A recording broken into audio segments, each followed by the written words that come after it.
जहाँ तो प्यारे साथियों, आज के इस वीडियो में आप सभी का स्वागत है। आज के इस वीडियो में हम लोग पढ़ने वाले हैं बिहार बोर्ड मैट्रिक परीक्षा 2025 के लिए बायोलॉजी का चैप्टर नंबर 1। इस चैप्टर में 4 भाग होते हैं: पोषण, श्वसन, परिवहन और उत्सर्जन। इसका पोषण वाला भाग, इससे जितने भी पिछले 10 सालों में ऑब्जेक्टिव क्वेश्चन पूछे गए थे उनको हमने पिछले वीडियो में पढ़ लिया था। आज है हमारा दूसरा वीडियो, ठीक है। आज क्या है दूसरा वीडियो, जिसका नाम क्या है, श्वसन चैप्टर है, ठीक है। कौन सा चैप्टर है? श्वसन। इस चैप्टर से पिछले 10 सालों में जितने भी क्वेश्चन पूछे गए हैं, आज उन्हीं क्वेश्चनों का हम लोग क्या करने वाले हैं, समझने वाले हैं और पढ़ने वाले हैं। तो आज का हमारा पहला प्रश्न है कि पौधों में श्वसन क्रिया के अंतर्गत एडीपी के टूटने से कितनी ऊर्जा मुक्त होती है। पौधों में श्वसन क्रिया के अंतर्गत एडीपी के टूटने से कितनी ऊर्जा मुक्त होती है? ऑप्शन है 30.5 kilo joule mole, 305 kilo joule mole, 3.5 kilo joule, या इनमें से कोई नहीं। तो पौधों में जो श्वसन की क्रिया होती है उसके अंतर्गत एडीपी, एडिनोसाइन डाइफॉस्फेट के टूटने से कितनी ऊर्जा मुक्त होती है? तो कितना हो जाएगा? इसका सही आंसर हो जाएगा option number A, 30.5 kilo joule mole, 30.5 kilo joule mole. उसके बाद अगला क्वेश्चन है कि पायरुवेट के विखंडन से कार्बन डाइऑक्साइड जल तथा ऊर्जा देता है और यह क्रिया कहाँ होती है?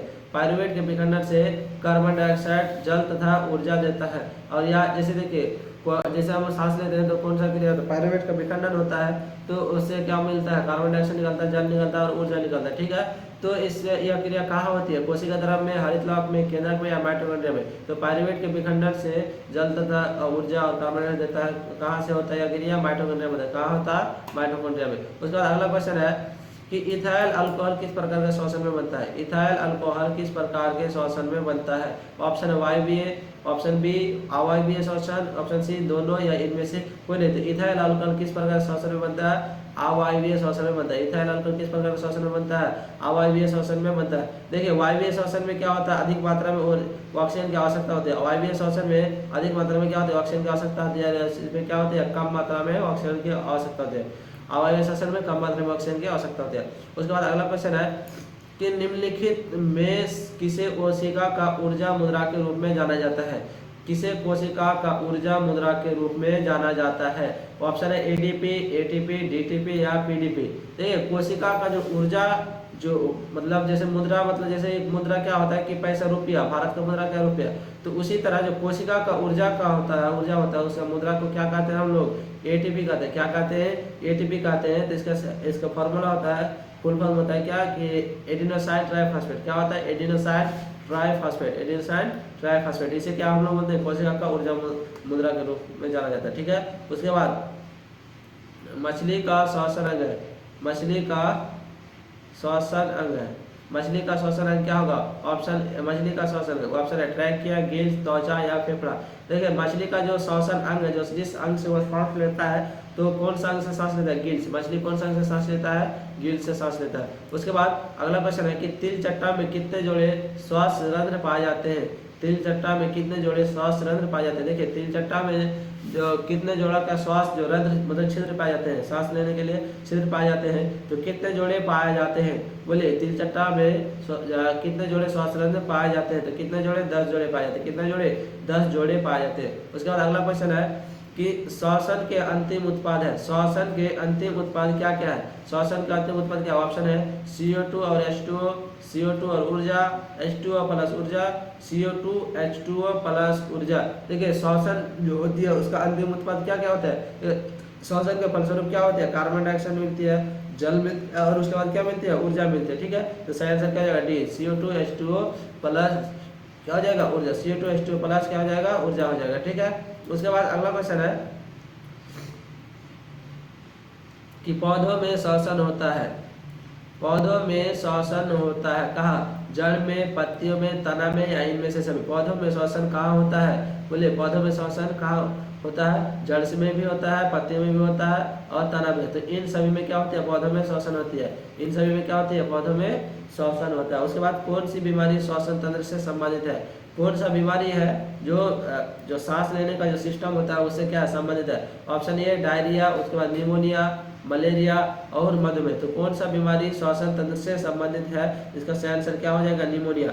जब निमोनिया होती है तो कौन से में सांस लेने में हमको क्या होती है? समस्या होती है। उसके बाद ग्लाइकोलाइसिस होता है, ग्लाइकोलाइसिस होता है। ग्लाइकोलाइसिस कहाँ होता है? माइटोकॉन्ड्रिया में, कोशिका द्रव में, गोल्जी कॉम्प्लेक्स में या क्लोरोप्लास्ट में। तो ग्लाइकोलाइसिस कहाँ होती है? तो कोशिका द्रव में। ग्लाइकोलाइसिस की प्रक्रिया कहाँ होती है? कोशिका द्रव में। उसके बाद अगला क्वेश्चन है, किस पौधे में रंध्र अनुपस्थित रहते हैं? किस पौधे में रंध्र अनुपस्थित रहते हैं? ऑप्शन है आप, हाइड्रिला, नागफनी या कनेर। तो कौन सा पौधा है जिसमें क्या होते हैं? रंध्र नहीं रहते। कौन सा पौधा है जिसमें रंध्र नहीं रहते हैं? तो कौन सा पौधा में? हाइड्रिला में। कौन सा पौधा में? हाइड्रिला में। उसके बाद अगला क्वेश्चन है, किस प्रकार के श्वसन से अधिक ऊर्जा मुक्त होती है? किस प्रकार के श्वसन से अधिक ऊर्जा मुक्त होती है? वायवीय, अवायवीय, दोनों या इनमें से कौन है? देखिए, वायवीय श्वसन से जो है अधिक ऊर्जा मुक्त होती है। वायवीय श्वसन से जो है अधिक ऊर्जा मुक्त होती है, क्योंकि इस प्रकार के श्वसन में क्या होती है? ऑक्सीजन की मात्रा अधिक होती है, और ऑक्सीजन की मात्रा अधिक होगा तो क्या ऊर्जा भी मुक्त अधिक करेगा, और अवायवीय श्वसन में क्या होता है? कम ऊर्जा मुक्त करते हैं। उसके बाद किण्वन क्रिया पाई जाती है? 13 नंबर क्वेश्चन, किण्वन क्रिया पाई जाती है कहाँ? ऑप्शन है अमीबा में, ईस्ट में, हाइड्रा में या इनमें से कोई नहीं। तो किण्वन की क्रिया कहाँ पाई जाती है? बोले किण्वन की क्रिया कहाँ पाई जाती है? तो इसका सही आंसर क्या है? ईस्ट में पाई जाती है। किण्वन की क्रिया किस में होता है? ईस्ट में होता है। उसके बाद अगला क्वेश्चन है, ट्रैकिया किस जीव का श्वसन अंग है? ट्रैकिया किस जीव का श्वसन अंग है? ट्रैकिया किस जीव का श्वसन अंग? ऑप्शन ए है कि हाइड्रा, स्टारफिश, कॉकरोच या पाइला। तो ट्रैकिया जो है किस जीव का श्वसन अंग है? कॉकरोच, तिलचट्टा। क्या होता है? तिलचट्टा, कॉकरोच का श्वसन अंग। उसके बाद कौन सी गैस श्वसन क्रिया में मुक्त होती है? कौन सी गैस श्वसन क्रिया में मुक्त होती है? जब श्वसन की क्रिया होती है तो कौन सा गैस मुक्त है? O2, SO2, NO2 या CO2। तो कौन सा गैस मुक्त होता है? जब हम श्वसन की क्रिया करते हैं तो CO2 मुक्त होता है। क्या कौन सा मुक्त होता है? CO2 मुक्त होता है। उसके बाद अगला क्वेश्चन है,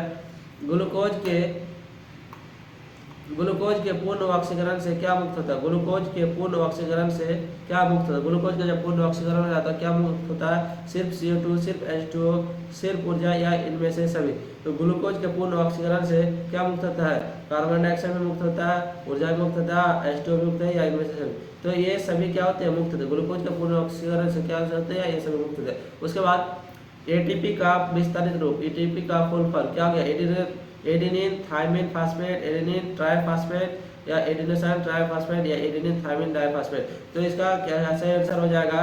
एटीपी का पूरा फुल फॉर्म हो जाएगा एडेनोसाइन ट्राइफास्फेट। क्या हो जाएगा? Adenosine triphosphate. उसके बाद अगला क्वेश्चन है कि रंध्र का मुख्य कार्य है? रंध्र का मुख्य कार्य है? ऑप्शन है प्रकाश संश्लेषण, पोषण, गैसों का विनिमय एवं वाष्पोत्सर्जन या भोजन का परिवहन। तो क्या हो जाएगा? रंध्र का मुख्य कार्य क्या हो जाएगा? गैसों का विनिमय करना और क्या करना? वाष्पोत्सर्जन। विनिमय मतलब लेन देन, गैसों का विनिमय करना और वाष्प का उत्सर्जन करना। ठीक है। उसके बाद अगला क्वेश्चन है कि मनुष्य में नासिका छिद्र लैरिंक्स, ट्रैकिया तथा फेफड़ा मिलकर बना होता है। क्या बना होता है? ऑप्शन है उत्सर्जन तंत्र, पाचन तंत्र, जनन तंत्र या श्वसन तंत्र। देखिए, नासिका छिद्र, लैरिंक्स और ट्रैकिया और फेफड़ा मिलकर क्या बनाती है? श्वसन तंत्र बनाती है। क्या बनाती है? श्वसन तंत्र बनाती है। उसके बाद अगला क्वेश्चन है, कोशिकीय ईंधन निम्न में से कौन है? कोशिकीय ईंधन निम्न में से कौन है? ऑप्शन है प्रोटीन, ग्लूकोज, वसा या इनमें से कोई नहीं। तो कोशिकीय ईंधन निम्न में से कौन हो जाएगा? बोले कोशिका ईंधन कौन सा हो जाएगा? ग्लूकोज। ग्लूकोज क्या होती है? कोशिका ईंधन होती है। उसके बाद अगला क्वेश्चन है, एटीपी में फॉस्फेट की संख्या कितनी होती है? ऑप्शन है 1, 2, 3 या 4। तो एटीपी में देखिए एडिनोसाइन ट्राइफॉस्फेट, तो एटीपी में फॉस्फेट की संख्या कितनी होती है? 3 होती है। एटीपी में फॉस्फेट की संख्या 3 होती है। ले आज का प्रश्न यही खत्म हुआ।